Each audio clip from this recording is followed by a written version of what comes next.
मेरा नाम wing commander अभिनंदन है। मैं भारतीय वायुसेना में एक लड़ाकू विमान चालक हूँ। मैं टारगेट ढूंढने की कोशिश कर रहा था। आपके एयरफोर्स ने मुझे गिराया। उसके बाद मुझे अपना जहाज छोड़ना पड़ा था जो टूट गया था, और मैंने इजेक्ट किया।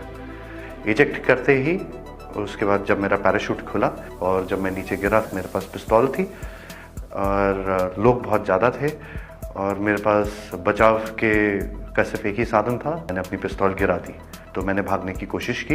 मेरे पीछे लोग आए थे, उनका जोश काफ़ी ऊंचा था।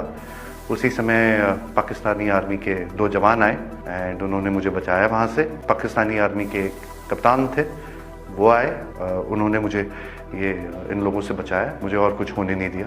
फिर वो मुझे अपने यूनिट तक लेके गए जहाँ पे मुझे फर्स्ट एड दिया गया। पाकिस्तानी आर्मी जो है वो बहुत ही प्रोफेशनल सर्विस है। I see peace in it. I have spent time with the Pakistani army. I am very impressed. Indian media बात हमेशा बढ़ा चढ़ा के कहती है। जो छोटी सी चीज़ होती है उसका बहुत ही उसको इतना आग लगा के, इतनी मिर्च लगा के बोलते हैं वो, उसमें लोग बहकावे में आ जाते हैं।